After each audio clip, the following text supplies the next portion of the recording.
So happy Tuesday, April 21st, 2026.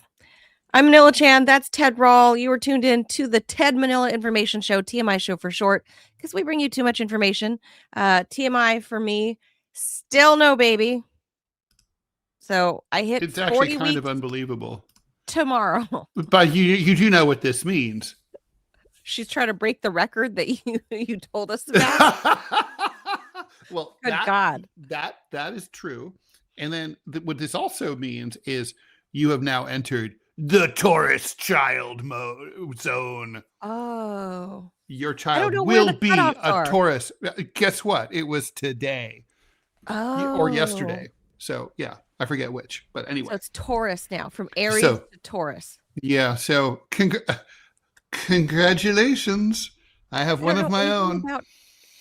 Is he a Taurus? Oh, yeah. And so is my mom. And let me tell you, everything they say, totally true. Okay, I have to look into Stubborn as shit. Won't listen to you Taurus, no matter what. Oh. So you have that to look forward to. Yeah. So you had that on both sides, from grandma and your son. That's right. Well, that's going to work well with my personality, Ted. It'll be, yeah. So what are you? I'm a Sagittarius. Oh, that explains a lot. So yeah, look up Taurus, Sagittarius, and compatibility. Although I think Taurus is kind of like not compatible to anyone or anything. They're just a pain in the ass. They're not even compatible with themselves. I think my son is a Libra, and I think we get along well. I think. Yeah, Libras tend to be nice, reasonable people. He's a pretty chill kid. I mean, he's 7, so a 7-year-old boy. There's no such thing as a chill 7-year-old boy.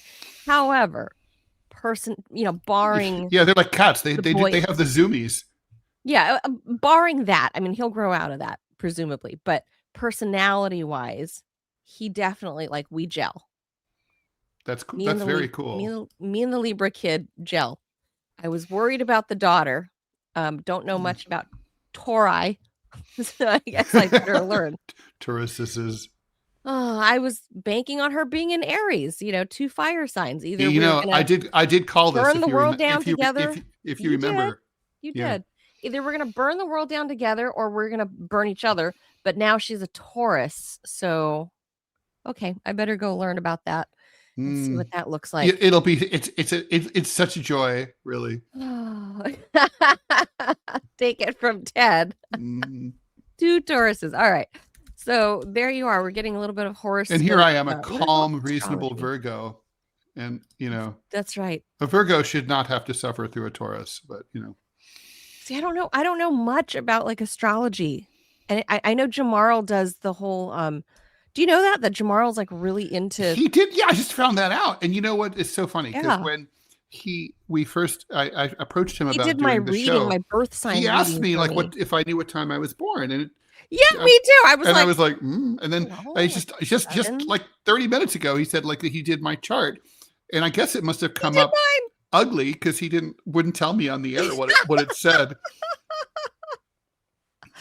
I mean. He did mine when I first went to Sputnik, and I was like, he's like, oh, what time were you born? I was like, what the fuck kind of question is this to ask your new co-host? What time were you born? What is this? I was like, whatever. Okay, it's not a state secret. I'll tell you, Right. I was just like, that's a weird thing to ask somebody. It's not your usual. It's an unusual question for sure. What's your favorite color? What's your favorite food? It's what time were you born? Yeah, even on a date, no one's ever asked me that. Yeah, so I actually dated a professional astrologist. Huh? Astrologer. Mm-hmm. There's no masculine or feminine for them, right? Yeah, I guess astronaut that's true. is an astronaut. You're not like an astronaut-ette.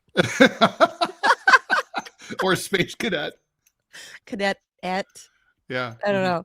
Well, now there really are space cadets, right? Because there's Space Force. So if you go to the Space Force Academy, you're literally a space cadet. I guess so. I had thought about that. So yeah, I guess so. Anyway, this is the show. We do it live Monday through Friday, 10 a.m. Eastern time. So if you like what you see, hit that like button. Even if you hate it, hit the like button anyway. Show some mercy, please, please, please. Hit the like button because it's fun. It's fun to hit the like button. I'm not sure if we have I think Robbie says we have an ad to get to. So let's get to the ad and then we'll jump to the stories. And then I guess I better learn about Tauruses. Tauruses. I mean, English is such an inconsistent language. Yeah. Like if it ends with we were taught in school, if it ends like cactus, becomes cacti. Well, you know why. No, I don't remember. Oh, so okay. So this is a Latin thing. So words that are directly from Latin, like cactus, amoeba, things like that, are basically pluralized as in their Latin conjugation. So in Latin, the plural of something that ends with U. So any noun that ends with US is a masculine noun. Any that ends with an A is a feminine noun. So like in French and other languages. So the plural of an us suffix is I. The plural of an A suffix is AE. So it's a me, so it's a me by or whatever. Personae as opposed to persona. Huh. So but like just because it ends with US doesn't mean that. So Taurus would be Taurai, especially since Taurus is a Latin word. Is Latin, right? Yeah. Yeah. It's bull. Yeah. Okay. So I took a stab at Taurai that. Taurai is correct. Right. Yeah. It was right. Mm-hmm. So there you go. So I only vaguely remember the stuff. That's because it's a word that is like deja vu, Latin. Like directly like appropriated. Oh, timer's ticking. Okay. Robbie says go to the ad. Ted, quit dicking around. All right, go. All right. So you've probably noticed Rumble is growing fast and it's not slowing down. They're building a real alternative to big tech that puts creators first and actually protects free speech. And now there's Rumble Premium, an easy way to upgrade your experience. With Premium, you get ad-free viewing across the entire platform. No pre-rolls, no interruptions, just the content that you came here for. Plus, Premium members unlock exclusive content like bonus videos, behind-the-scenes drops, and more from your favorite creators. Right now, Rumble is offering $10 off an annual subscription. Just go to rumble.com/premium. Use the promo code STUDIO at checkout. That's rumble.com/premium, promo code STUDIO. No ads, more freedom, and the content you actually care about. That is the deal. All right.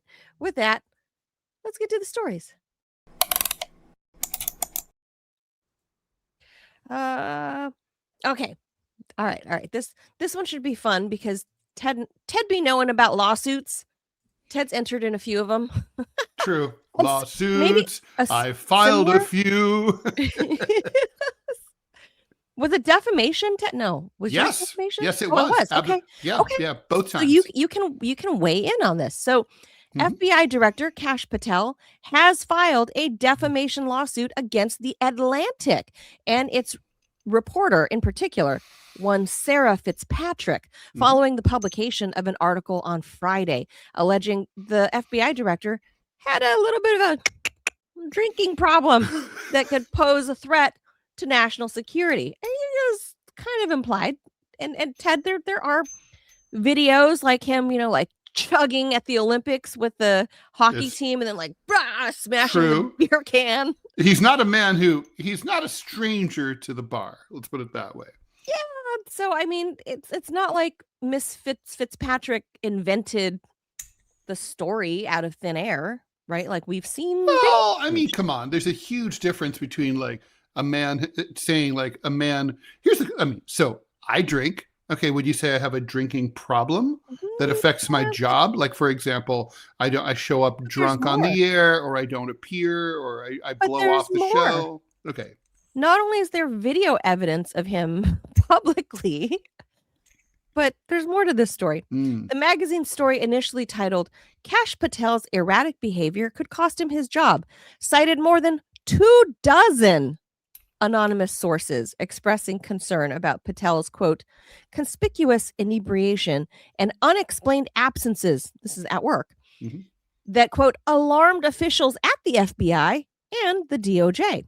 So, I mean, I get that. I hate, when you claim you get a quote from one or two anonymous sources. But at this point, when you're the reporter saying, I got 24. Well, I wonder if they're anonymous to the editors, right? So, you've been a journalist. I've had sources where the source was anonymous, not anonymous to me. And Right. I had to attest to my editors that they actually existed. In some cases, the story was so hot that the editor was like, I'm going to need to talk to your source to verify that they exist and that they're real. But so I wonder what the story is here. To what degree? Yeah, I would think that the Atlantic would be a real enough media organization in a situation like this to verify these sources. Not well, you don't want what's his name? Remember what's his name from the New York Times? It's like Mike Wall. Who was that black reporter who made up all those stories? Jason Blair. You don't want a Jason Blair situation where everything's made up, or Stephen Glass. Yeah. Wow. At the New Republic. I remember the Stephen Glass story. Yeah. Well, you also don't want to be the official like Mike Waltz, who added Jeffrey Goldberg from the Atlantic to his Telegram chat. Well, no, you don't want to do that. So you don't want to do that either. It's kind of like the old leaky. Kind of like, where's the fine line? Are we? That's not even anonymous? The same thing. That's not. There's no fine line there. Okay, yeah. Are we having an anonymous group chat, or are we? Or did we CC in the national media? Yeah. Do we get Goldberg in here directly and just let him watch in real time? I don't know. Idiot. So, the Atlantic has had quite a first year for the Trump administration, right? True. So the article, which the Atlantic subsequently titled later online, because this is the notification I got this weekend. It said, because yes, I'm one of those subscribers to the Atlantic. Of course I am. The FBI director is MIA. That's the flash that I got on my phone. I was like, what? Did he finally fall off a boat drunk like Natalie Wood style? Or like what? When I saw that, I assumed that ISIS had captured him and that he was using his googly eye powers to try to escape. I didn't. My first instinct was, he finally fell off a boat drunk. That was my instinct was, dude finally fell off a boat somewhere. Okay. But apparently the FBI had to reschedule early meetings and stuff. They say, according to these anonymous sources, as a result of his alcohol-fueled night. So, because he was hungover, allegedly. That's what some of the sources are saying. And that Patel is often away or unreachable, thus delaying time-sensitive decisions needed to advance an investigation. Are you playing with finger chimes or something? I'm playing with a nut. Sorry, I didn't know you could hear it. It's like, what is that? I love to have those little chimes. I'm a little fidgety. Sorry. Are you playing with those chimes? No, you know what I mean? Sometimes you feel like a nut. Tibetan monk. Sometimes you don't. Yeah. A Tibetan monk. Jing, jing, jing, jing. You have sharp ears. So in the Atlantic story, the White House, the DOJ, and Mr. Patel denied all the allegations, which they printed. They published that, to be fair. The article included a statement from the FBI attributed to Patel. He said, print it. All false. I'll see you in court. Bring your checkbook. He would say that. And he says, the Atlantic story is a lie in an interview with Reuters. They were given the truth before they published, and they chose to print falsehoods anyway, is what he says. But a close review of the lawsuit itself, Ted, reveals several basic errors in spelling.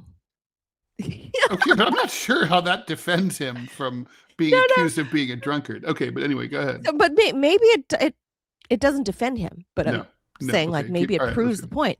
Patel's lawsuit is seeking at least $250 million in damages, repeatedly emphasizing accuracy, fact checking, and editorial rigor and argues that the Atlantic acted with malice. After this, I have to read the lawsuit. Yeah.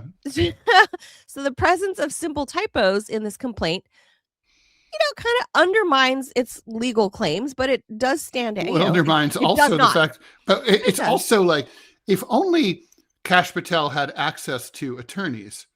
I mean, he's the Attorney General. You would think he would know a good lawyer. He's the FBI director. Sorry, FBI director. He was at the DOJ up until this point. Right. Up until but he knows lawyers. Yeah, he is a lawyer. He has a JD. Weird. He is a lawyer. So in the 19-page complaint, it contains several clear mistakes, including using feeble, F-E-A-B-L-E, instead of feeble, F-E-E-B-L-E, used to describe spell check at DOJ? What the lawsuit calls the Atlantic's attempt to downplay partisan animus.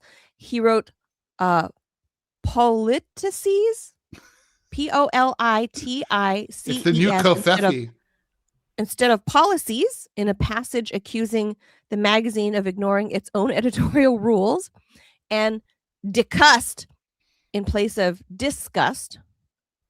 So, none of those errors, though, affect the substance of the allegations, which claim that the Atlantic relied on anonymous sources to publish false assertions about Patel's behavior, alcohol use, and job performance. Claims that the lawsuit says were explicitly denied before publication by the FBI, the DOJ, and the White House.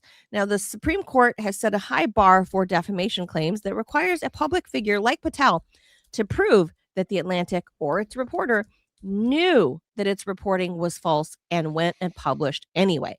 So that's the bar that we're looking at.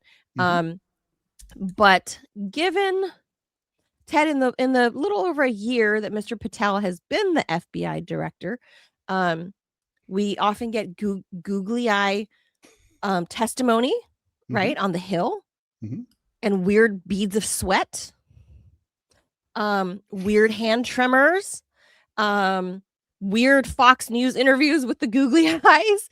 We get the FBI plane being tracked to his girlfriend's concerts all over the country, right?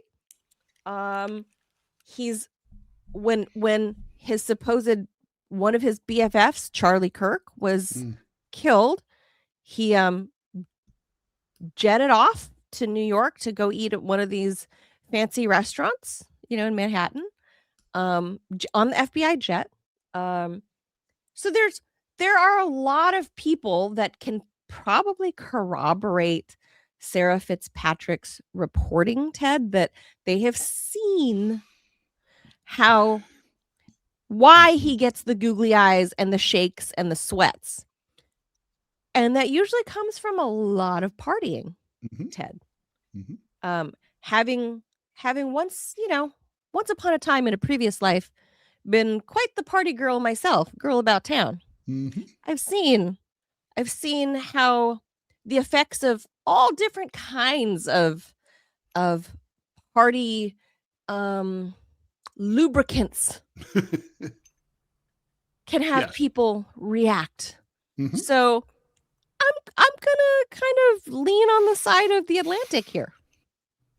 Just saying.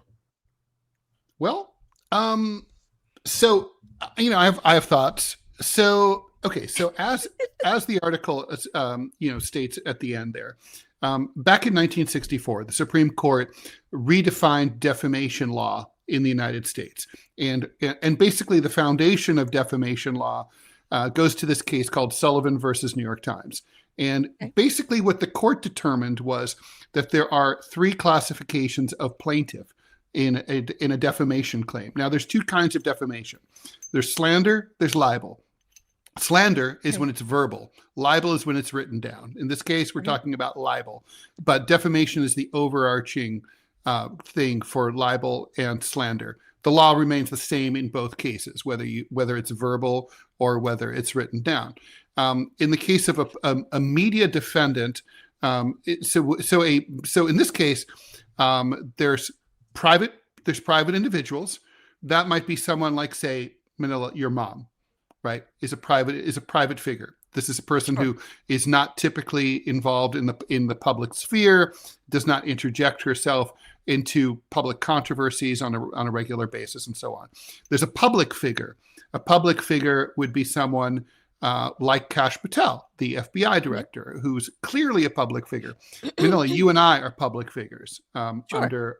because we are journalists and we're on air and we express public opinions a lot. Then there's an in between, a limited purpose public figure, which many people watching may end up being.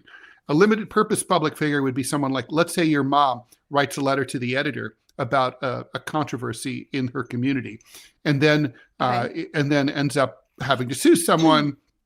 She would be suing as a limited purpose public figure for the purpose of that controversy, for the purpose of that issue, and that she weighed in on. She is a public figure, but she's not a public figure for anything else. Okay. Generally, right. Generally. Okay. So now, back in 1964, Sullivan v. New York Times determined that a public figure or a limited public figure, a limited purpose public figure, must prove for defamation actual malice. Now, actual malice does not mean like it's actually malicious. That's not what it means. Right. It's a legal term. What it means is that when a statement was published, typically by a media organization, but not necessarily. This could be, for example, if I posted a negative review on Google of a restaurant that was, that's a publication by me as an individual, and I can be a defendant in that. So if I say something that's not true about a restaurant, that could come into play, and I could have legal exposure. And that there have been cases like that. So anyway, must be proven. If you're a public figure, the bar is really high. Mr. Patel is going to have to show that one of two things happened: either that the Atlantic knew at the time of publication that this material was false, and they decided, "Fuck Kash Patel, we're publishing anyway," or that it was published with reckless disregard for whether or not it was true. So let me give you some examples of How do you prove that? So an example of each would be, for example, in Sarah Palin's versus New York Times, she argued correctly. Well, we know what happened because the Times defended themselves in court. James Bennett, the op-ed editor at the New York Times, published an editorial that basically about her that he asked someone to look into before the paper went to print. The information came back before it went to print saying, actually, this isn't true. And he said, fuck it, rock and roll anyway. So she's been through a ride, and she's had to struggle with something called the anti-SLAPP statute, which I'm not going to get into now because that's a whole other subject. But the point is, she probably will walk away with a big payday from the New York Times eventually. I would probably say tens of millions of dollars. Now, similarly, at the Los Angeles Times, originally we believed that basically this all came down to they accused me in print of lying about something that was recorded, and we thought it was reckless disregard for the truth, that they had just gone to print and had not investigated, and therefore. So we thought, that was our original basis. We came to learn that actually the LA Times knew before they published it. Fuck Ted Rall. Of course. We know it's false, and we're going to publish it anyway. What the fuck can he do about it? But the point is, that kind of like knowing in advance is very unusual. So you don't see a lot of claims like that. Mostly when media organizations are sued for defamation, it's based on that second part of actual malice, reckless disregard for the truth. If your mom says she loves you, check it out, right? No, they didn't do that. In this case, probably that's, probably what his claim alleges. Now, here's the tricky part. This is very unfair to libel and slander plaintiffs in this country. But the facts on the ground are, as the law is actually applied, most judges throw out cases that are based simply on reckless disregard for the truth. They basically give media organizations wide latitude under the First Amendment to make honest mistakes and say, well, Right. we got, in this case, The benefit of the doubt. we got 24 anonymous sources. They all said the dude was a drunken skank. And so we decided we went with it. We thought it was true. And, that's not so. And even if it turns out all your sources didn't know Kash Patel, didn't know what the fuck they were talking about. You weren't really careful. You rely, it's all anonymous. It's all bullshit. The fact is, most judges, this claim probably will be thrown out for that reason. I'm not saying it's true that it should be. I mean, he may well have been wronged here, but it's just a fact of the way, as I learned working my way through the system, most judges really ignore that second part of New York Times versus Sullivan.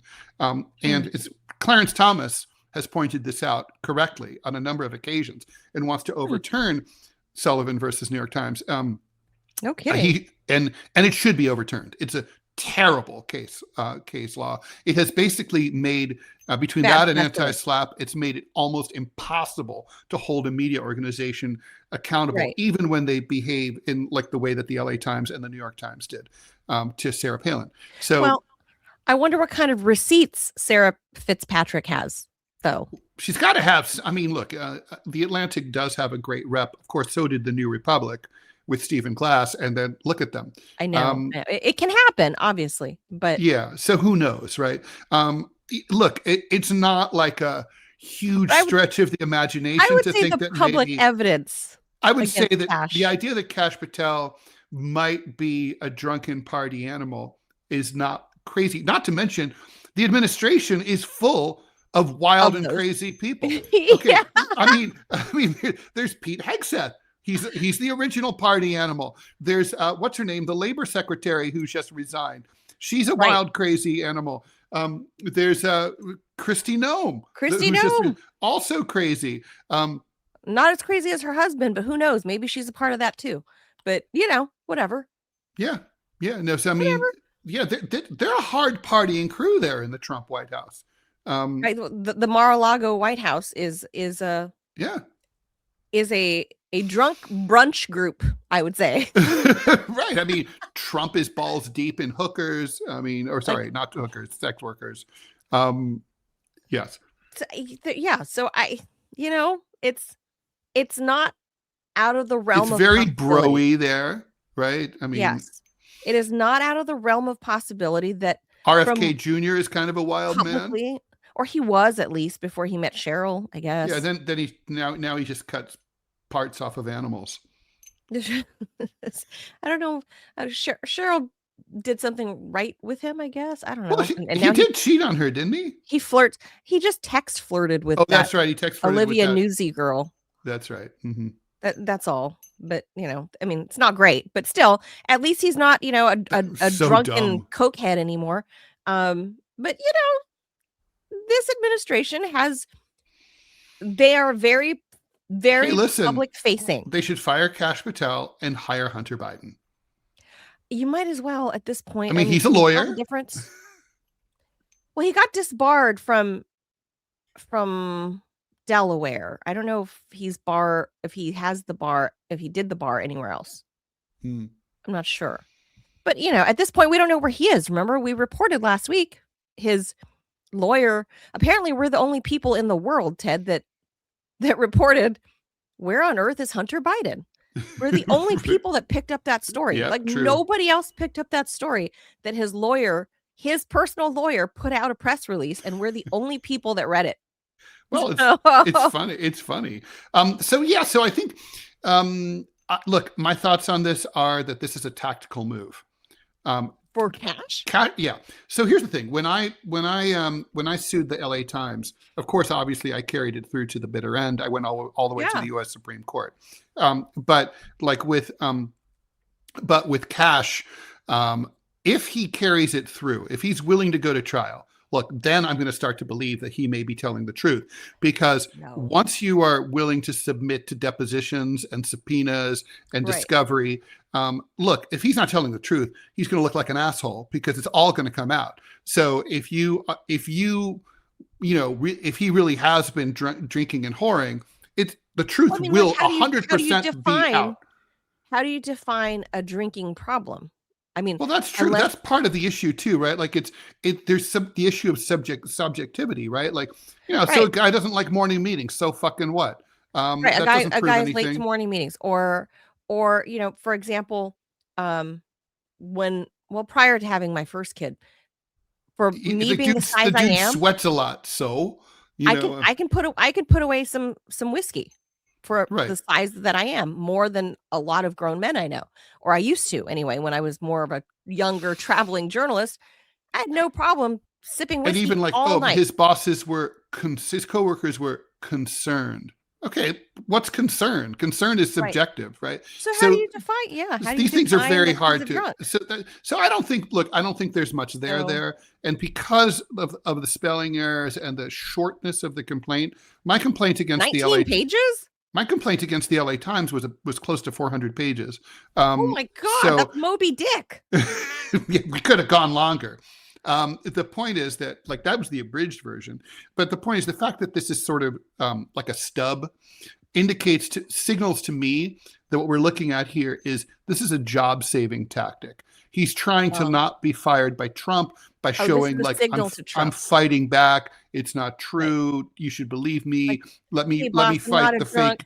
Let me fight the fake news. We'll celebrate over drinks. Oh, wait, not that. He clearly is, though, Ted. His public persona, he's just been caught one too many times fucking around on the FBI dime. But that's what's happening with, and that's what this is about. It's about trying to keep his job, I think. Yeah, that's true. And the thing is, it's no harm, no foul. You pay like $10,000 to draft and file a lawsuit. This one sounds like it costs $3,000. And he and then he can always drop it 6 months from now, right? Whoop-de-doo. So the courts here haven't gotten to it yet because he dropped it last night. He filed last night, so they're we'll also see. I should point out for people who want to look it up, and we should move on, that the District of Columbia does have an anti-SLAPP statute, and even though he filed in federal court, not in the local district court, he's going to still nevertheless have to get past the DC anti-SLAPP statute also, which makes it really, really hard, even if he's absolutely so it's an uphill battle for him. Anyway, I mean, it's almost impossible, right? And again, like, even if he's telling the truth 100%, it's still really hard. I think you're right. This probably is a move to signal to Donald Trump, like, boss, like, this is bullshit. They're attacking me. They're attacking you. Yeah. Let me fight them. I'm gonna fight them, boss, with his, like, googly eyes going and everything. All right, let's move on. Is anyone a gaming nerd? Well, there's a certain producer I know. The kind of person who spends hours each day huddled in their basement, hypnotized by video games. Believe it or not, their future might not be doomed.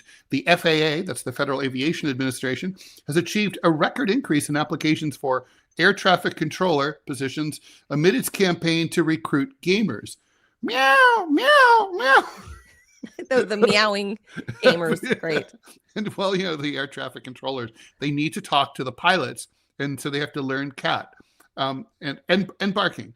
Officials believe gaming skills translate to the demands of air traffic control because gamers are used to staring at screens, communicating with fellow competitors, and devoting attention to numerous things at once. If you just think what these gamers are doing on screens, they're talking and there's a lot of things going on. God, what a genius. Transportation Secretary Sean Duffy said on Friday, they're used to that. And that's actually what you're doing in a tower in a facility. The FAA received over 8,000 applications in the first 13 hours of its recruitment push, including over 7,200 from qualified applicants. The agency has been low on air traffic controllers for months. I'd say for years. Look, I actually, Sean Duffy is an idiot, but I think he's right when he said that. I think it definitely seems to fit a certain personality profile. Like, you have to sit on your ass and concentrate on little things moving and pay close attention all at the same time. Yeah, that's true. I mean, that makes sense. Yeah, I at first blush, you hear the story and you're like, going after gamers. It kind of makes sense for the same reason when we started doing the drone operations, like even in the latter years of Bush 2, but more so during Obama 1. they were, when we started doing massive droning under Obama, the latter half of Obama 1, that's who we were recruiting. We're young kids from like gamer sites to join the military, specifically to become drone operators. Or they call them drone pilots, and they even win. Yeah, you're a pilot. They even win medals and stuff. Oh, you're a pilot. You're so cool, man. You're like Top Gun.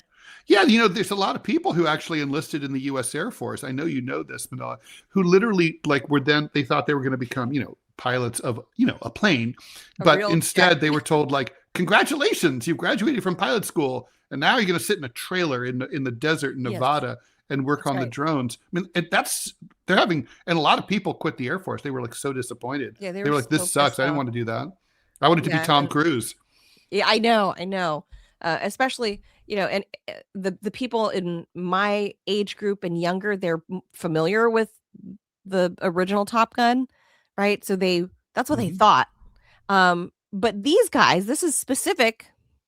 I gotta say, as a marketing ploy to try to gin up applicants, it's a good place to start for the FAA. But I'm thinking also they probably should try recruiting air traffic controllers from like pet shelters. So that you can have real meowing. Well, no, it's the pilots themselves that were meowing. The FAA guys weren't. The FAA guys were pissed off, like telling them to shut the fuck up. So, so I wonder, I don't know, the gamers, I don't know. I've seen some gamers in the gaming world that'll just throw their remotes and stuff, throw their controllers, and they're just like, fuck this, or try to down, try. So I can see some, I think they need to take some anger. Some guys are really aggro when they're gaming. Some guys are really aggro. They're not chill like Robbie when he's like doing Putin bot stuff. He's like chill, but some people are really aggro. That's where the term comes from. Really? Aggro. Yeah, it's a gaming world. So they have to, Sean Duffy, I'm going to implore him to have them do like a personality and stress test, because some of these gamers are really, really aggro, and they're the guys that are like mean and shit talking nonstop in these gamers. Robbie knows, Robbie, right? There are guys that are like mean and like completely freaking aggro. Oh yeah, no, for sure. Thomas, you don't want them being FAA. I have no problem with it. I mean, no, Thomas, he plays. He does a lot of the first-person shooter type games with a bunch of his friends who are online.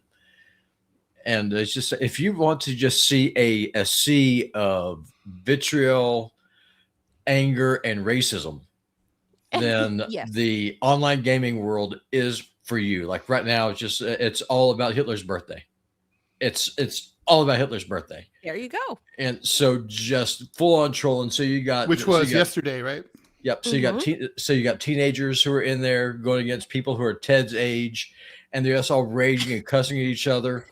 And sometimes I have the webcams on, sometimes they don't. And I'm like, you little blah, blah, blah, blah, blah, blah. And then Thomas just gives it right back. You crusty old white, blah, blah, blah, blah, blah, blah.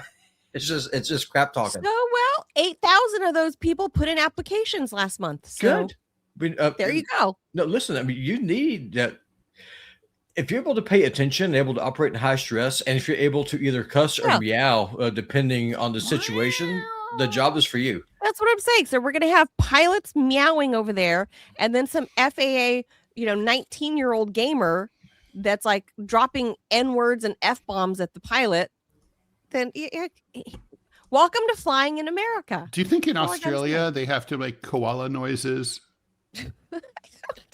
Okay, so I want to push back just so everyone's seen the meme about the two Indian guys there where you live just screaming and cussing each other on the road. Bloody buddy. Yes, the bloody buddy video. So do you think that happens with Indian and Pakistani airlines? I'm willing to bet probably yes. I'm willing to bet you they're yelling and screaming and cussing at each other all the time. Motherfucker, I was cleared for landing. Take your Vindaloo and shove it up your ass. I am sure it bloody, happens. bloody, And it's a very Anglo thing to be able to just sit there calm and just suppress your emotions. Well, right. It is And it comes from Great Britain, right? Like keep calm and carry on. Like and that's why they like to eat bullets or get drunk all the time. So if cussing and meowing and acting like a complete fool and actually bringing some levity into the job, I'm dead serious here. I'm actually not being sarcastic for once. If that helps you cope with the stress level, brother, go at it. Go with God, because I have no problem with it. I can't wait to see what flying is like in 2035 with these now veteran gamer FAA guys and meowing pilots. So we'll see. All right. So I do have a funny Air India story. So I flew to Mumbai from New York direct. It's a long flight. It's like if memory serves, it's about 12 hours. And it sucked. I mean, Air India, I will never take it again if I can avoid it. The seat was the cushion in the seat was flattened. I think Chris Christie like sat on it regularly, and it was like flattened all the way down to like a board. I don't know what the fuck had been on it. I've never encountered anything like it. So by the time I get to Mumbai, my ass is super fucking sore. I'm miserable. Can't wait to get off the plane. Anyway, I'm walking behind the pilot and co-pilot on the plane through the jet bridge and out through this long corridor, and I'm eavesdropping on their conversation. And it's a Indian pilot training his new young American counterpart, and he's like, and the American goes, "Is it always like this?" And the Indian guy goes, we're not spoiled here in India. We don't do things like, we don't have to have all the conveniences that you Americans have. We just make do with what we have. And the American goes, "I don't know. I think it's dangerous to use duct tape to fix a crack in the cockpit windshield." And it's like, it's like, and the guy goes, "Well, you better get used to it, because we fly like that all the time." Yeah. Well, when I was, I had to go from Miami to, I think I had to go Miami to, I don't know, maybe one of the Bahamian islands, get on an even small, what I call a goat plane. Because seriously, there were like, to go to the small Caribbean island where I was going to be working for the next couple of months. Yeah, a little puddle jumper, right? Like nothing. Yeah, because it's like the runway just ends at the end of a cliff. Like it was that type of place, right? So it had to be a tiny, what I call a goat plane. And when I got on the goat plane, there was like everything was like a jump seat, like what a flight attendant would be for an emergency. She would strap into. Everything was a jump seat. There were ladies in there fucking holding chickens and goats and shit. Did you have the straps over your shoulders? Yeah, I'm like, yeah. What the fuck? Where am I going? What? It's like a military plane, really. Yeah. A tiny, and it's loud as shit, right? It's like, yeah. And it was like a loud. It wasn't even a jet. It was a prop plane. Mm-hmm. It was a prop plane, and I was like, "What the fuck? Where am I? How am I flying in this? This is terrifying. There's fucking bubble gum in the windows." Like, I'm not kidding. Not there was bubble gum, not pressurized. Bubble gum plugging the windows. Oh, I flew on an Air Tajikistan plane at full altitude, 30,000 feet, and the back half of the plane, I went back there to piss, and it was like, I don't know, 25 below zero. It turned out it had a broken window. Yeah. So this is a good segue. So a lot of people in the chat, Ted Manila, want to know what country that y'all think I would, if I was to move to a country, what country would y'all recommend? For you? Yeah, for me. Anywhere in the Balkans. Well, what's the idea? Is the idea to fuck with them, or for you to be happy, or for Robbie to find joy? For me to be happy. So someplace that would culturally and politically and historically Russia, Hungary. I wouldn't do Hungary. Belarus. Hungary's flat. I don't want to live in eastern Montana. Belarus. I need mountains. Well, Russia has plenty of mountains. Yeah. Russia has everything. Russia, yeah, it has everything. But yeah, you would like Russia because, first of all, men are men and women are women, It's like and they're serious people but they're fun people. But they're so in fun. other words, fun has its place. They have a good sense of humor, The but Russians are fun. but they're not like they hate bullshit. Yeah. And I think they're very direct. Also they're a lot of them are very faithful believers in God. Yeah. Yeah. They're very Christian. Direct.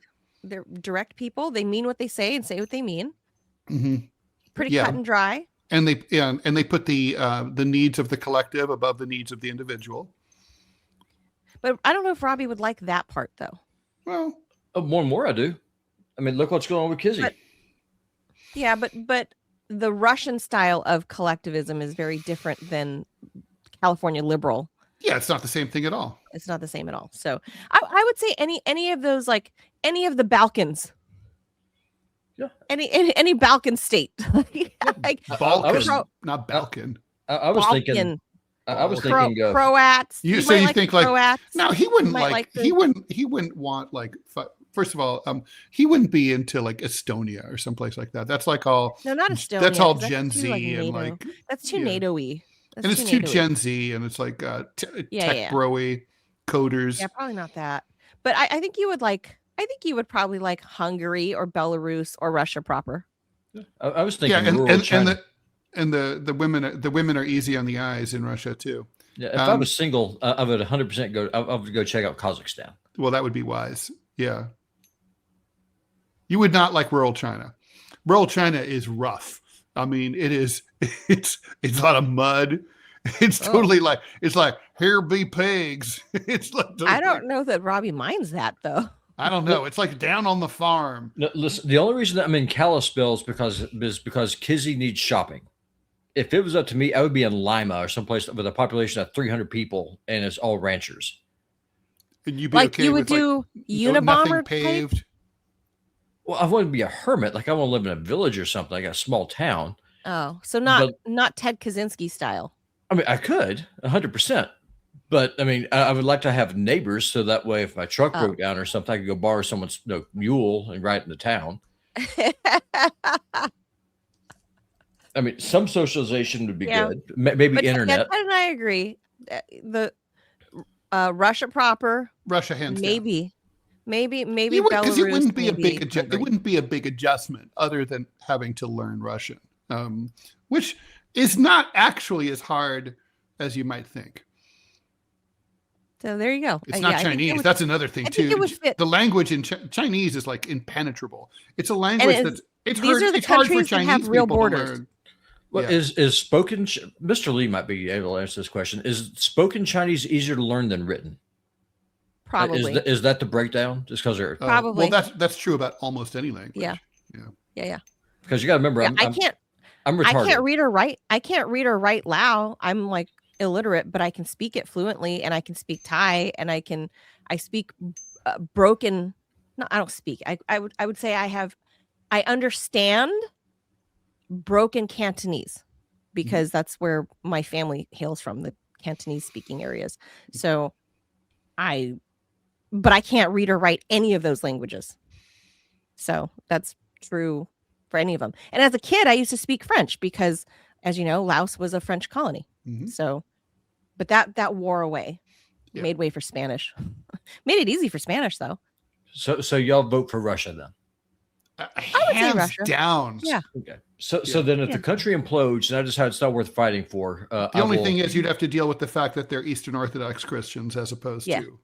That's fine. I could start a Baptist church there or find one. I'm sure they exist. Oh, I'm sure they do. Yeah. I bet. I'm sure. I bet. And there are a handful of Americans that have become like new homesteaders in Russia. Well, and the Russians are offering basically like bounties for you to come. If you want to live the cultural visa. And if you want to live in like rural Russia and where there's depopulated towns, they'll just give you a place to live. Yeah. I wouldn't want to live in a city. Like, there's no way. I mean, cities for me are kryptonite. They will give you a home, and they will give you like a monthly stipend. To live to repopulate their area. Yeah. So there's that. I mean, and just think about that. We think that's ridiculous, but I mean, this country has the same fucking problem, right? We've depopulated rural areas. Agribusiness has caused, farming communities to be depopulated. Super highways have had that effect. All the smart people brain drained to the big cities. So clearly, we should do the same thing here. We should pay people to move. To move to states and cities where they're needed. Really. They give you subsidies to move if you're willing. I've read that. And young people are doing it. Yeah. Yeah. Oklahoma City is actually really cool. I went out there for work for a week, and it was I was surprised. It was actually pretty cool. Well, that's like Kansas City is actually great. And people, it's kind of like it should say the sign on the outskirts of town should be like, Kansas City doesn't suck like you thought. Yeah, Oklahoma City, same thing. Like cooler than I thought. Yeah, Boise is the biggest surprise I've ever had. What a fucking great city! Fantastic, really? And it's the subject back in the old days, like of so many jokes. Hold on 1 second. We're not on YouTube. I'm going to show y'all something. I'll be right back. Y'all keep talking. Okay, but we're going to be on YouTube. All right. Anyway, keep. Are we going to be on YouTube? No. Yeah, because I post us to YouTube every day. Is that why we keep getting these messages of like why we're demonetized on YouTube? Maybe. Because you're posting it? Yes. Robbie and I are against posting on YouTube. Yeah, you guys are wrong. I want to get more viewers. They keep demonetized. Yeah. I keep getting emails saying that we're demonetized. Robbie, on we are on YouTube. Every day I post this to YouTube. Every day. Yeah, we're on demonetized though, so what's the point? Right. Well, we're just giving them free content. Stop. Yeah. Well, we're attracting more viewers. Fuck YouTube. But that doesn't convert. That doesn't convert. But anyway, when I lived in Lima, this is not hunting, but no, this is my SKS. Ted, whenever you come here next time, I'm gonna take you out to go shoot it. It's a hunting rifle. Please. Well, no, my dad got this in Korea. He got this off of a dead. He got this off of a. It's not the original bayonet. We got a new bayonet for it. Long story short, he got this off of a dead Chinaman. Took it apart and melted it home piece by piece. And so I inherited this. And this is a awesome rifle that's great for deer. So when I lived in Lima, I would sit on the porch of the place that we were renting when I was working down there. And I would shoot deer. And it's not hunting, but if I went to a place like Russia, or especially rural Russia, that would be the only requirement. Be able to sit someplace and be able to nail deer. Oh, hunting is totally legal in Russia. Oh, for sure. Well, that's what I'm saying. Like, I could not live in a city. The only reason I'm in Kalispell is because kids. I don't know. I saw a woman walking her wolf in St. Petersburg. Wow, that's chic. She looked great. That's chic. Hope it was a white. Yeah, Russians have pet wolves. Oh no, they have fucking pet bears. The Russians are wild, man. They're crazy. Maybe says there on Rumble says as an American, the Russians might not like me. He says he's an Armenian, but maybe Armenia would be she, whatever. No, they like Armenians just fine. They're both the editor of RT, the person, the woman that runs the whole shebang at RT is Russian Armenian. What they're saying is that people in Russia might have a problem with me being an American. Because I never had that experience at all. No, they don't have problems with us. I was treated extremely well. Well, you got to remember. I mean, the United States has been actively involved in killing hundreds of thousands. Yeah, but they're not like that there. Us. No, they're not like that. No one else. No, look, you can go to Iran right now as an American and be greeted with great hospitality. And they'll love to, and they know that you're not responsible for the policies of your government. Right. When I went to Afghanistan, because you're whitey American, you're more likely to be hated on and spat on by an Angelino than a Russian.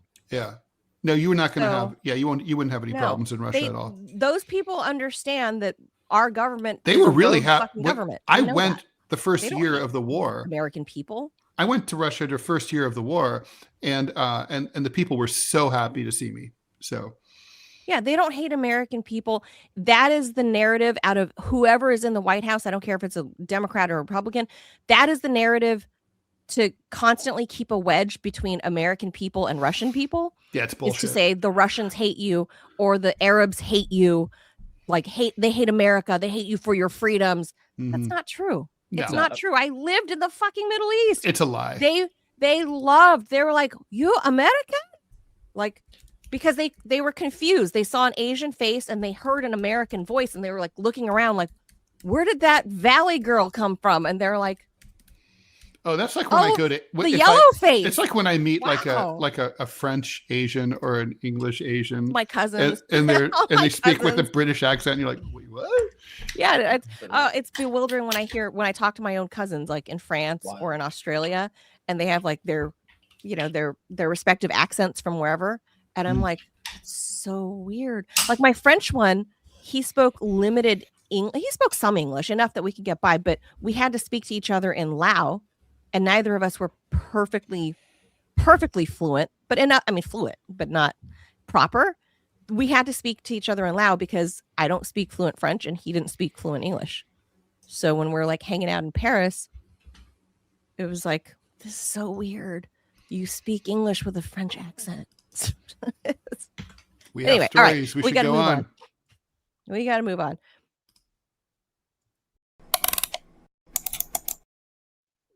Oh, thank you, Sir Bikes a Lot, for the donation. Sir Bikes a Lot says, I recommend the book The Twilight of Pluto by John Michael Greer. It's a book on astrology that will help you understand. Please do any interview on TMI with JT as a guest host.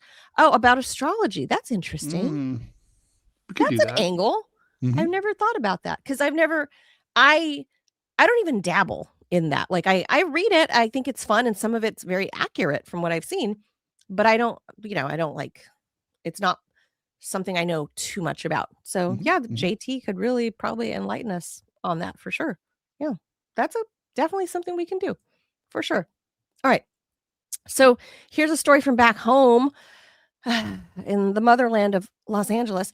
After years of pushing laptops, tablets, and digital learning, one of the largest school districts in the country is now saying, maybe that was too much. The LA Unified School District, which serves more than 500,000 students, is preparing to vote on restricting student screen time in the classroom. And this is not a minor tweak that we're talking about. Officials are openly acknowledging that the heavy use of screens, once promoted as essential to modern education, may actually be doing more harm than good. We're talking about reducing kids' attention spans, lower engagement from the kids, and growing concerns about student mental health, as we've seen in just this recent Meta lawsuit in Los Angeles, right? In some cases, teachers say devices meant for learning have turned into constant distractions, students toggling between assignments, games, and social media. And now the school district is considering pulling things all back. The proposal would limit how often screens are used during instruction and encourage a return to more traditional in-person teaching methods.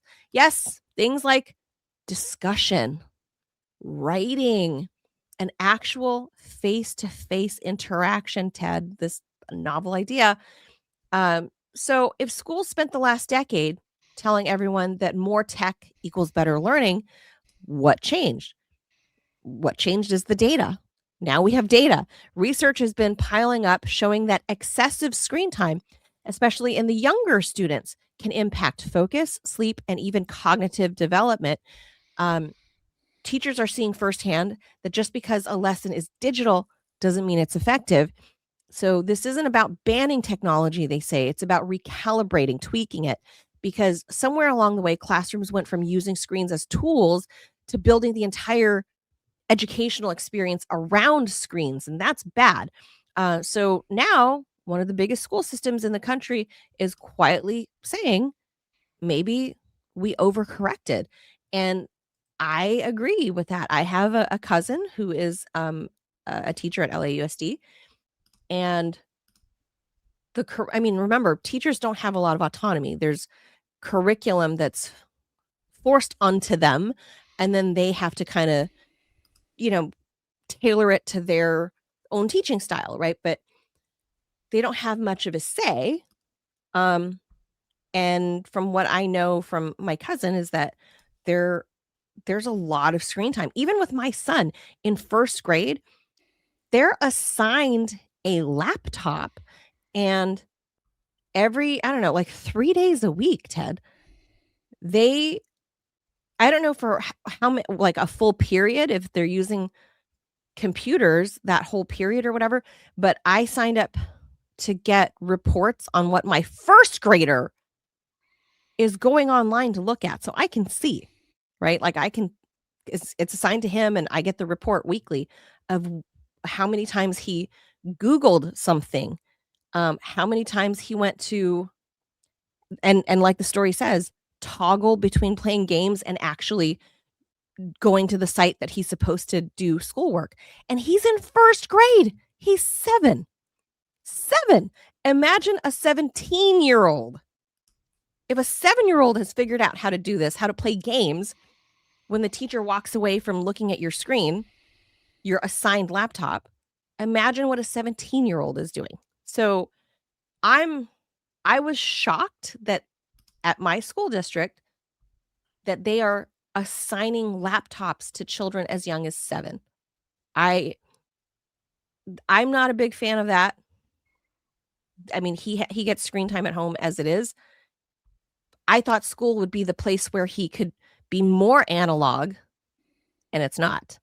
And LAUSD is even heavier than Northern Virginia in gadgets and screen time. And all these kids are all on. That's why that Meta lawsuit happened, because that girl had Instagram when she was like 9 years old. Yep. Yeah. It's nuts. It is. Look, obviously, I had a kid in schools during this period when they got addicted to screens, and they were putting schools always see, one of the things that most parents aren't aware of is that one of the most pernicious influences on American public and private education is salespeople.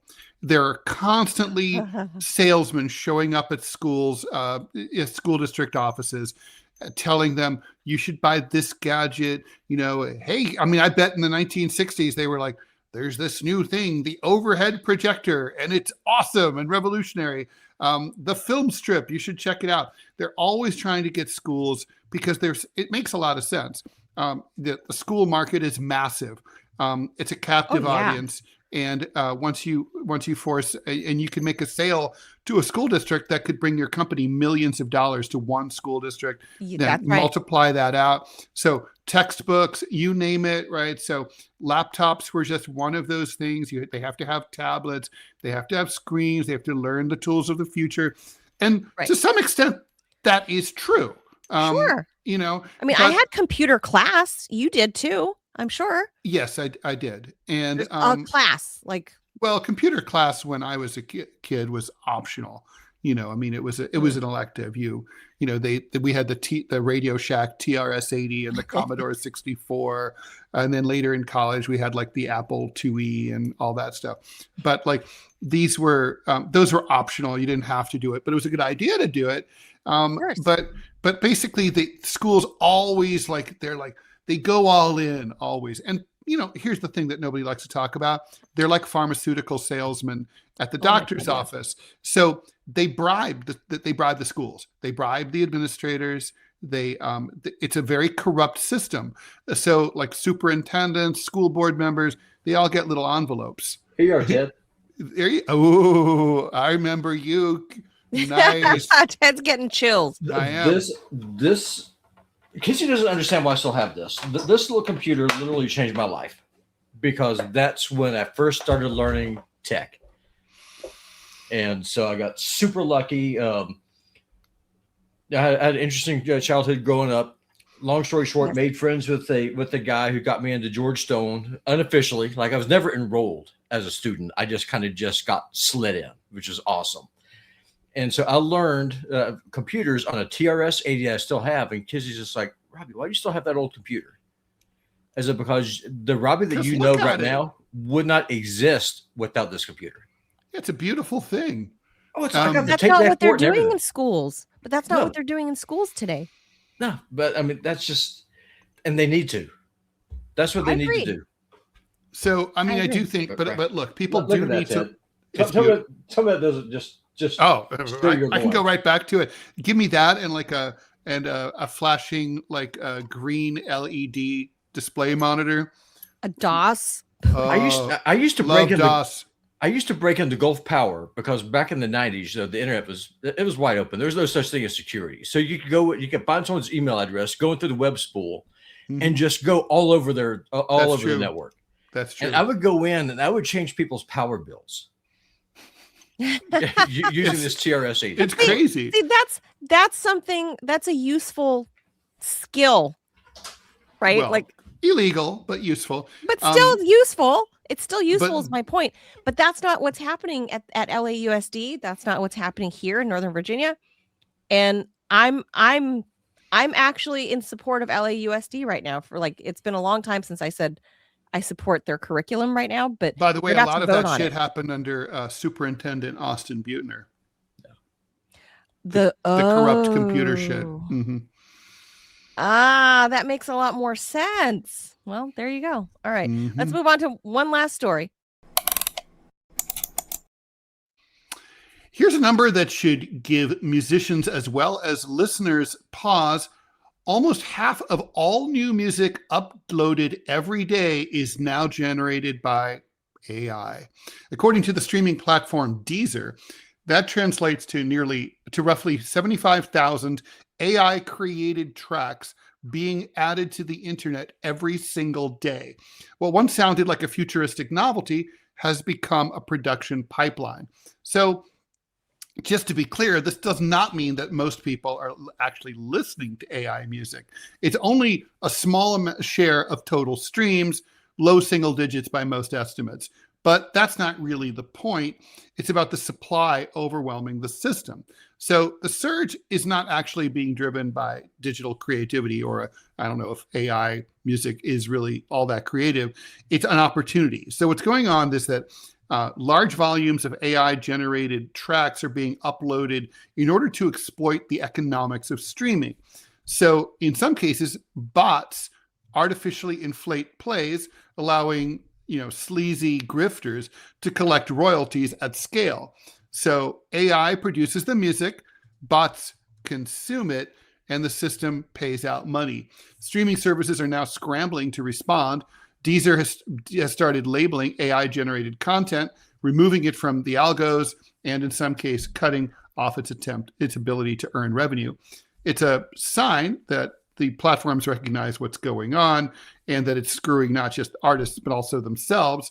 But it's also become so easy to create music through AI from a single prompt, complete with lyrics, vocals, and production, that they're being overwhelmed with all this AI music slop. So the issue is no longer about protecting intellectual property or ensuring that people who actually make music get paid. It's about actually dealing with the fact that all this stuff is being dumped into the pipeline. So this is analogous to a phenomenon that I noticed happening about 5 to 10 years ago, Manila, where on Amazon, people were creating sort of bullshit books. Like basically they would have like AI or some kind of auto-generated book that's total bullshit. So you could, like, for example, give AI a prompt and say, give me, put together 100,000 words compiled from essays that are in the public domain predating 1926 about finances. And then you're like, the 18th century economics by Professor Ted Rall. Upload that thing. It takes me like 10 minutes to make. If one or two assholes or 3 or 4 assholes downloads it, I get some money.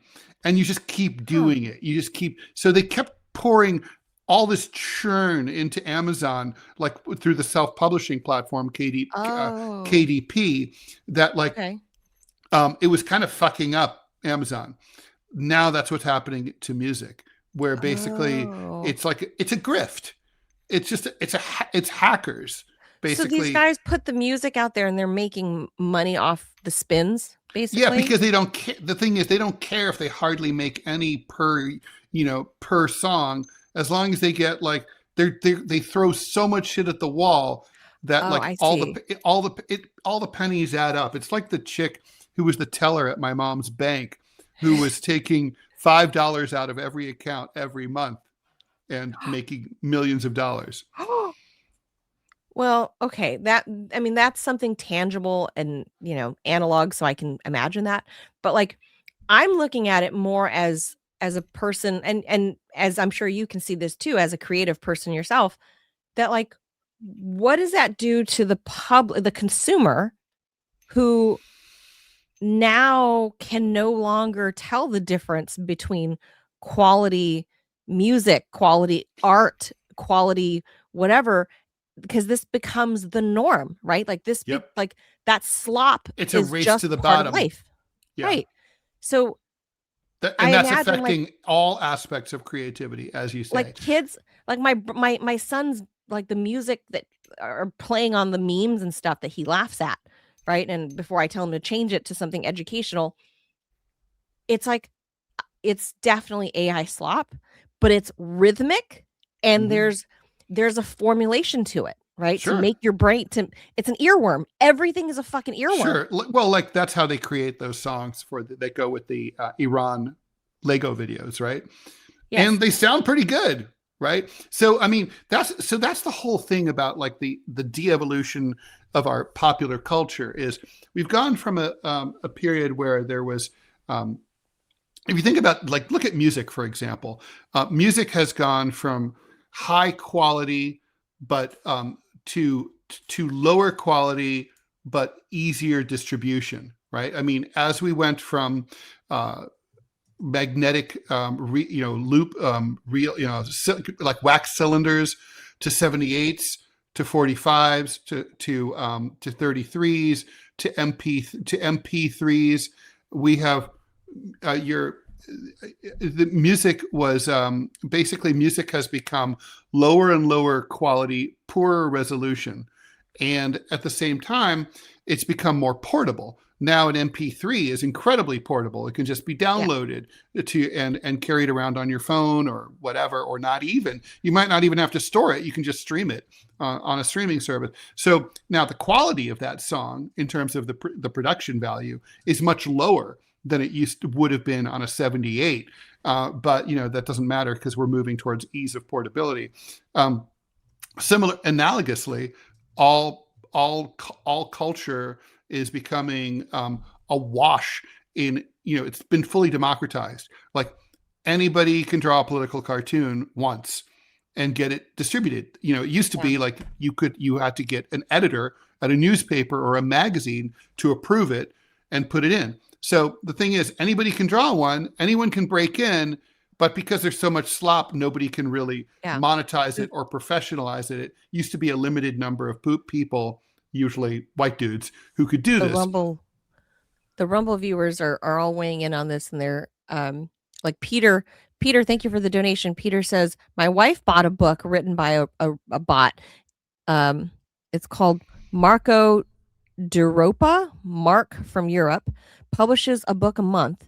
It's a philosopher influenced by all proper sources, but has no place where it lives. So they're aggregating, I would say, like, from real philosophers.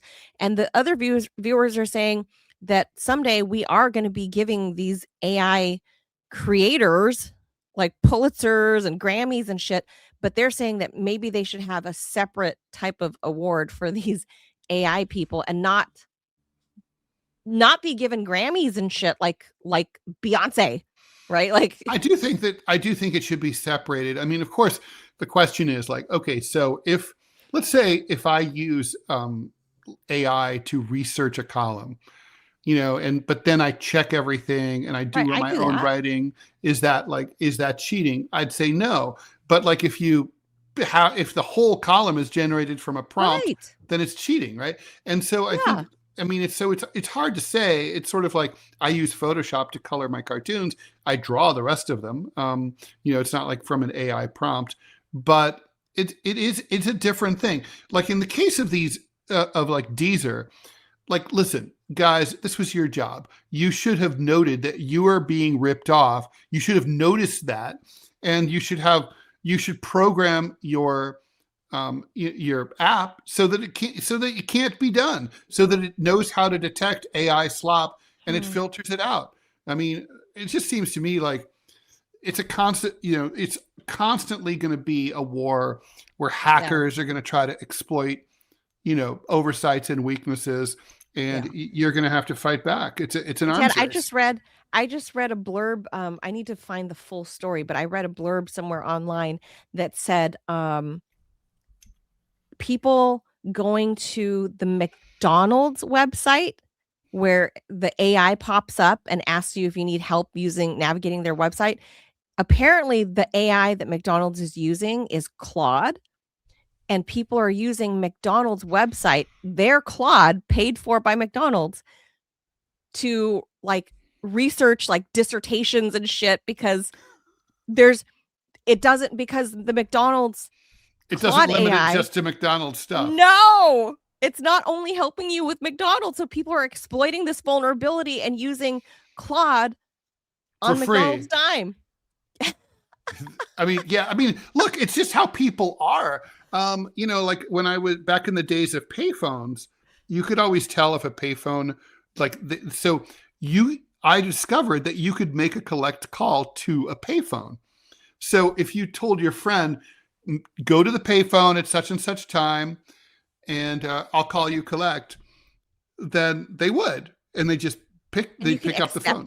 It would ring, people? And they just be like, "Yes, I accept the charges." Yeah. Then the phone company started responding to that by changing the number on the payphone so that the fourth digit of the phone number. So let's say it's 555. Then the next digit was a 9. 867-5309. Yeah, 867-5309. If it was 867-9309, that meant it was a payphone. Oh. And so that's how they started coding it so that they couldn't do that. I noticed when I was a young man that if I wrote a letter and I reversed the forward and the to address and I didn't put a stamp on it, it would return it to the sender. And therefore I could mail for free. The post office caught on to that. So the point is that there's people are always looking for a grift. Well, yeah. The most grift I did with the payphone was just my best friend and I would be dropped off at the skating rink, and we'd call collect, and the recorded thing goes, collect call from, pick us up from Skateland. Totally. Click. Yep. So, okay. Do you accept a call from, pick us up from Skateland? No, fuck that person. Click. That was the most scamming I did. So, but yeah, everybody's going to find a scam. I just read it this week and I meant to check yesterday. I'm going to go try to test out before McDonald's closes the hole in this vulnerability in Claude. I'm going to go see what this is all about. I'm sure it's being worked on right now. Maybe. It's in the media. So I mean, I can't imagine how much McDonald's is paying for Claude. Oh my God. To power their website. Fortune. Yeah. So people are getting whole codes to build websites and shit. So that's what I read this weekend, and making movies and shit out of Claude on McDonald's dime. And I thought it was the most hilarious thing. And I was like, ha ha, but here as a creative, right? I don't think we should be subjected to just infinite scads of AI shit. Yeah. Muddled in with real human creativity. Yeah. Because I do believe human creativity is a divine power. It's something that, what I mean? No question. That's if people were a non-believer in God, that should make you believe, the creative power of the human mind, it's divine. And when you mash it up with AI slop, it's kind of like a slap in the face to the human and to God. And it's just it is obscene in its own way. It's true. So let's take a look. Let's everybody crash the McDonald's website and use their Claude. I think it's too late. I'm going to go check. All right. That does it for us. Thank you for tuning in, everybody. Hope you had fun. We'll see you tomorrow on a Wednesday, still on Baby Watch. the boys will let you know if it Oh, I'm sure. happens. Keep us Thanks, posted. everybody. Bye. Have a good Tuesday. Bye.